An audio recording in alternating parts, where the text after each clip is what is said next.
Thank you, President Johnson, for the invitation to speak today. Thank you as well to the Board of Trustees and Chairman Gary Heminger. To the graduating students, congratulations. You should be very proud of what you have achieved. And a very special congratulations to the parents. It probably seems like yesterday that you're holding your child in your arms for the first time. That child has now become a young adult with a college degree and is ready to face the world. All of the family members here today who provide the love and support over the last 20 years should also feel extremely proud of what they helped accomplish. I wish I could join you in person because in the Zoom world it's impossible to replicate the joys of being physically together. Over the past 20 years, I've had the pleasure of making multiple trips to Columbus. The city is always fun to visit and is one of JPMorgan Chase's most important markets. It is home to the Chase Innovation Center, where we develop our new and nimble mobile and digital products. We also have an office that's housed in the McCoy Center in Polaris Parkway. It's bigger than our headquarters in New York. In fact, it's one of the largest offices anywhere in the world. And here's one other fun fact about Polaris campus. During the pandemic, we used the time, with little to no cars in the parking lot, to install solar panels. In July, when it is complete, it will furnish about 75% of the power needs of the entire complex. We employ close to 20,000 people in Columbus, making us one of the top private sector employers in the area. And we're still hiring, so if you don't have a job yet, or even if you do, go to our website and explore the opportunities. We're always happy to have more Buckeyes on our team. When JPMorgan Chase enters any community, we take great pride in being a responsible citizen at the local level. We serve large corporations and we lend to and support local businesses like Schmidt's Restaurant, where I hope some of you will be going for a celebratory meal later today. Your celebration comes after a year that was extraordinary by any measure. We've been through a global pandemic, a global recession, unprecedented government actions, turbulent elections, and deeply felt social and racial injustice. It's been a time when each of us has faced difficult personal challenges, and a number of us lost loved ones. In our country at large, those among us with less were disproportionately hurt by joblessness and poverty. All of you have been affected by COVID-19 in different ways. Your future is bright, but as you grow older, it's inevitable that you will face tough times and failure, both personally and professionally. We all do. How you deal with failure may be the most important thing in whether you succeed. Your graduation here today shows that you've had resilience to persevere through a difficult period.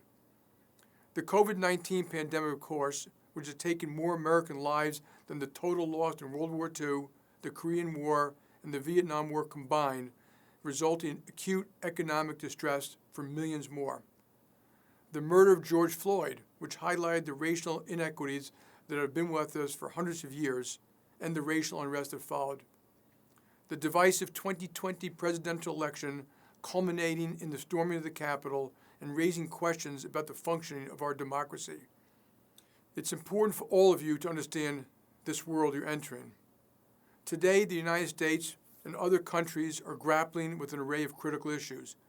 To name just a few: capitalism versus other economic systems, access to health care, immigration policy, the role of business in our society, and how or even whether the United States intends to exercise global leadership.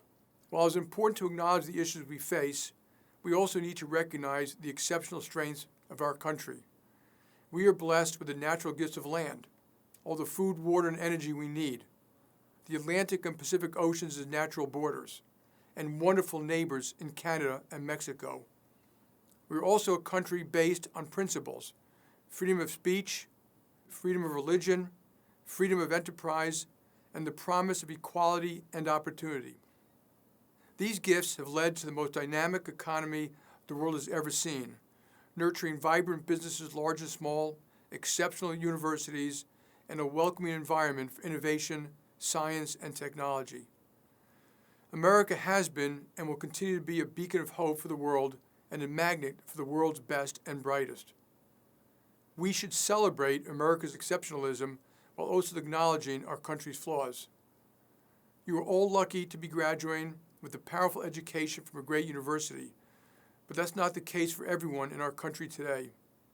While the average American high school graduates approximately 85% of its students, many of our inner-city schools don't graduate half of their students and often don't give our children an education that leads to a livelihood. No one can claim that the promise of equal opportunity is being offered to all Americans through our education systems. We also need to make our nation's healthcare system work better for everyone. U.S. life expectancy has actually declined in recent years, which is a product of the health challenges facing this country. And obesity, which is the main driver of diabetes, cancer, stroke, heart disease, and depression, afflicts 42% of American adults, as well as nearly 20% of children. This demands far more attention. We also face significant sustainability challenges. Climate change is a critical issue of our time.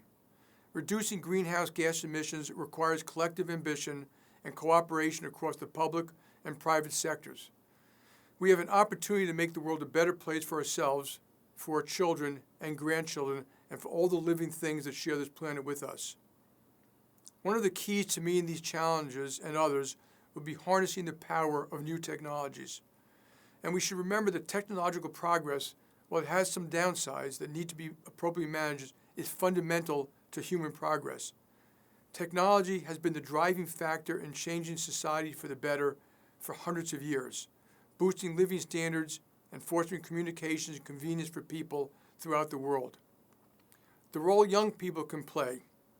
You're graduating at a moment when there's great uncertainty in the economy, politics, and the world at large. But remember, that's always been true for your parents, grandparents, and all prior generations. It's natural to be a bit intimidated by the uncertainty you do face, but I would urge you to see this as a moment of great opportunity. Take inspiration from Neil Armstrong, an Ohio native who was the first person to walk on the moon. 50 years ago, he spoke at Ohio State's commencement and delivered a timeless truth. Few awards as gratifying as discovery. As you move into the next stage of your life, you've probably been warned that college is not like real life. I would agree with that. I'm always hesitant to give advice because it sounds like I did everything right, and I can assure you that I did not. That said, let me offer you some advice based on about 40 years in the workplace. Learning is a lifelong pursuit. It's your job to constantly learn, and it doesn't end now that you're college graduates. Regardless of what you do in life, to be successful, you need continuous learning and endless intellectual curiosity. I still spend about 50% of my time reading and learning. Reading history is fascinating. Shakespeare teaches us about human nature, and the morning newspapers keep you informed of current events and the globality of the world. Reading provides not just knowledge, but it teaches empathy, how organizations work, and how to work with people. And it's even more important in today's increasingly complex and rapidly moving world. The other way to learn, and the only other way to learn, which gets overlooked these days, is by talking to other people, ideally face to face. You can learn more from speaking to someone in 15 minutes than you spend your life doing something. It can be explained to you, and you can learn from watching very good people and how they operate in difficult circumstances. I learned a lot of things about what to do and what not to do by watching other people. We all stand on the shoulders of those who came before us. Humility is the realization that those who came before you paved the way. Never fool yourself into thinking that your success is just your own. Your success is the result of your parents and family who sacrificed to give you a better life, your professors and administrators who helped you through your time here at Ohio State, your friends and neighbors who looked out for you and encouraged you. In fact, this wonderful country whose bounties we benefit from was built by so many people who made endless and often the ultimate sacrifices before we were even born. It's important to respect what they have done and to be grateful for it. As graduates of this world-class university, you each have what it takes to lead meaningful lives and to contribute to the lives of others. Doing that requires a grace and generosity of spirit. It requires compassion and treating everyone with respect, from CEOs to clerks, and it requires giving back. In the words of the poem that I love by Rudyard Kipling, if you can keep your head when all about you are losing theirs and blaming it on you, if you can talk with crowds and keep your virtue, or walk with kings nor lose the common touch. Yours is the earth and everything that's in it. This is the exciting moment to be a young person, armed with a first-class college education. The world is full of opportunity, and you are going to enrich this nation and other nations in many ways. 100 years ago, Ohio State's President William Oxley Thompson addressing the graduate seniors and told them something that still rings true today. College graduates, he said, are who this country must turn to for a citizenship that is tolerant but not indifferent, loyal but not bigoted, aggressive but not conceited, alert but not alarmed. As you go about your life, remember your country. And regardless of what you do and what you achieve in life, try to leave everything and everyone that you touch a bit better than they are today. And you will not only have the kind of life you wish and deserve, you will also do your part to make this country and the world a better place for generations yet to come. Thank you, congratulations, good luck, and Godspeed. Keep the faith.